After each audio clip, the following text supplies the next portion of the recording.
수강생 여러분 안녕하세요. 이번 시간은 1950년대 수출 동향을 살펴보고 1960년대 초에 수출 주도 공업화 정책이 형성되는 과정을 간략히 설명하도록 하겠습니다. 통상적으로 수출하면 1960년대 이후 박정희 정부 시기를 중심으로 살펴보는 경향이 있습니다. 그러나 한국에서 수출의 변화를 이해하기 위해서는 기간을 확장해서 살펴볼 필요가 있습니다. 해방 이후 한국의 무역은 급격히 위축되었는데 여기에는 두 가지 요인이 영향을 미쳤습니다. 하나는 식민지 경제 구조가 해체된 것입니다. 식민지 시기의 대외무역은 매우 빠르게 증가했습니다. 1910년의 무역액은 6천만 원이었는데 식민지기의 무역액이 가장 많은 1941년은 2억 4,900만 원이었습니다.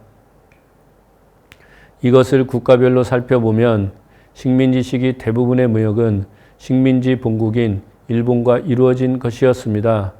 무역 총액에서 일본이 차지하는 비율을 보면 1910년 68%에서 1941년에는 86%로 식민지 후기로 갈수록 그 비율이 증가하고 있었습니다. 그런데 해방이 되면서 일본과의 무역은 단절되었습니다. 다른 하나는 남한과 북한이 분단된 것입니다. 이것은 두 가지 경로로 한국 대외 무역에 부정적인 영향을 미쳤습니다. 우선 지적할 수 있는 것은 북한의 무역액이 빠질 수밖에 없었다는 것이고, 다른 하나는 식민지기에 교역했던 만주 등이 분단으로 거래할 수 없는 국가가 되었다는 점입니다. 이런 이유로 미 군정기의 대외무역은 급격히 위축되었고 더욱이 대외무역은 쉽게 회복되지 않았습니다. 대외무역이 회복되지 않은 가장 중요한 이유는 엔화 중심의 국제무역체제에서 달러 중심의 국제무역체제에 편입된 것입니다. 식민지 시기의 한국은 엔화 기반의 국제결제 시스템에 편입되어 있었기 때문에 엔화 이외의 다른 외화를 보유하지 않았습니다. 게다가 대부분의 금은 일본 본국으로 유출되어 중앙은행의 금 보유량이 미미했던 것도 현실이었습니다. 따라서 2차 세계대전 이후에 달러 주도의 국제무역체제에서 한국은 무역결제 수단을 거의 보유하지 않았기 때문에 무역은 위축될 수밖에 없었던 것입니다. 또한 이런 이유로 미 군정기의 무역은 민간 무역보다 미 군정이 주도한 정부 무역이 대부분을 차지하였습니다. 이 표는 1950년대 수출 통계를 정리한 것인데 두 가지 특징을 확인할 수 있습니다. 우선 지적할 수 있는 것은 수출액이 매우 적을 뿐 아니라 증가와 감소를 반복하는 순환적인 추이를 보이고 있다는 점입니다.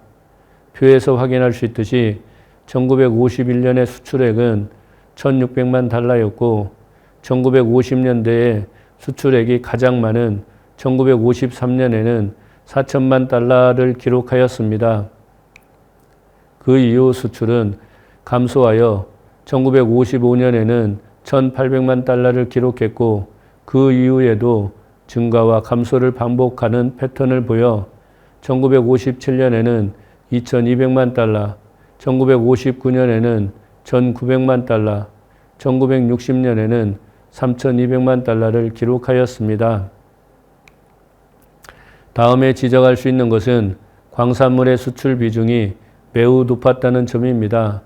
표에서 확인할 수 있듯이 1951년의 광산물 수출 비중은 65%였고 수출액이 가장 많았던 1953년에는 79%를 차지하여 수출 대부분은 광산물이 차지했다는 것을 알 수 있습니다. 그 이후 광산물의 수출 비중은 추세적으로 줄어들고 있었지만 그래도 여전히 높은 수준이었습니다. 1955년은 57%였고 1959년에는 45%, 1960년에는 35%로 줄어들었습니다. 이 표는 총 수출액에서 2% 이상을 차지하는 수출품을 정리한 것입니다. 뷰에서 확인할 수 있는 중요한 특징 중의 하나는 이 시기에는 수출품이 매우 적었다는 것입니다.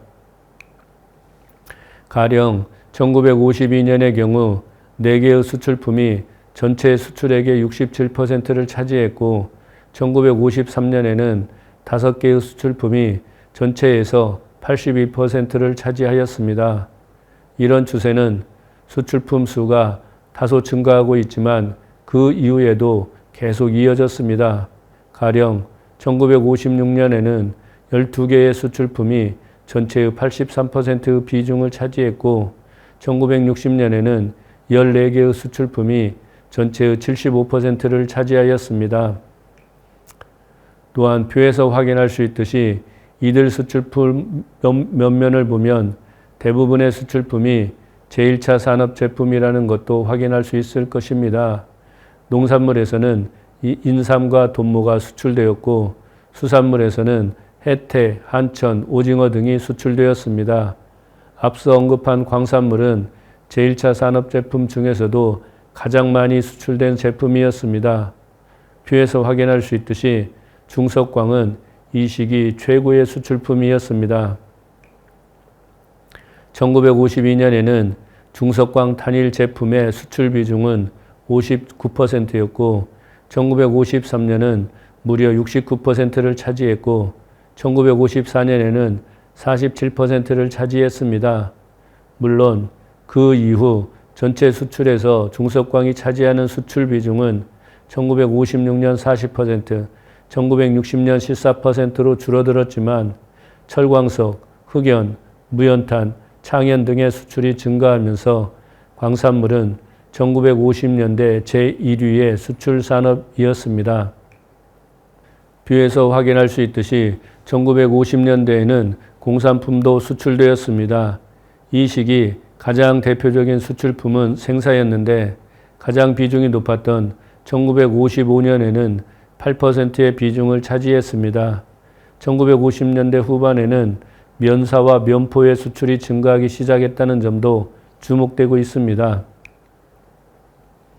공산품 수출은 1950년대 전반기에는 미미했고 후반기로 갈수록 조금씩 증가했습니다. 이 시기 공산품 수출이 전체 수출에서 차지하는 비중은 대략 10% 내외였습니다. 이와 같이 1950년대에 공산품 수출이 적은 이유는 한국 전쟁의 영향이 매우 컸습니다. 우선 귀속 기업체라 하여 한국에 남아있던 산업시설의 절반 정도가 한국 전쟁으로 파괴되었습니다. 따라서 당시 이승만 정부의 가장 중요한 경제정책 목표는 전쟁으로 파괴된 시설을 재건하여 수입에 의존하던 생활 필수물자의 공급을 빠르게 확대하는 것, 다시 말하면 수입대체 공업화 정책을 추진하는 것이었습니다. 이 그래프는 1950년대는 물론 1960년대까지 포함하여 국가별 수출 비중을 정리한 것입니다. 이 기간 동안 가장 중요한 수출 상대국은 미국과 일본이었습니다. 1950년대에는 두 나라의 합계가 83%를 차지했고 1960년대에는 67%를 기록하였습니다. 1960년대에 두 나라에 대한 의존 비율이 낮아져 수출 상대국 수가 증가했다는 것을 알 수 있습니다. 또 이 그래프에서 주목되는 점은 1950년대에는 중석 수출이 국가별 수출에 커다란 영향을 미쳤다는 것입니다. 중석은 1950년대에 가장 대표적인 수출품이었는데 이것은 전략물자로서 대부분 미국에 수출되었습니다. 따라서 중석 수출이 감소하자 미국에 대한 수출 비중이 줄어들었고 대신 일본의 수출 비중이 증가하는 추이를 보였던 것입니다. 뒤에서 자세히 설명하겠지만 1960년대에 일본의 수출 비중이 줄어들고 미국의 수출 비중이 늘어나는 것은 공산품의 수출 증가와 밀접히 연관되어 있는 것이었습니다. 물론 일부 공산품도 포함되었지만 일본에 대한 수출은 주로 제1차 산업 제품의 수출이 큰 비중을 차지한 반면 공산품 수출은 주로 미국으로 수출을 많이 했던 것의 영향이라고 할 수 있습니다. 이상과 같이 1950년대의 수출은 1960년대 이후와 여러 점에서 차이가 발견되었습니다. 우선 주요한 수출품이 제1차 산업 제품, 특히 중석 단일 제품이 커다란 비중을 차지하였고 공산품 수출 비중은 매우 낮았다는 점이 주목됩니다. 이것은 한국 전쟁의 파괴가 결정적인 영향을 미쳤다고 할 수 있습니다. 그러나 파괴된 산업시설이 재건되고 일부 경공업에서 국내 수요를 초과하는 생산이 가능하게 되자 정부는 물론 민간 기업들도 수출 시장을 모색하였던 것이 1950년대 후반의 상황이었습니다. 박정희 정부는 이런 배경 위에서 출발했던 것입니다.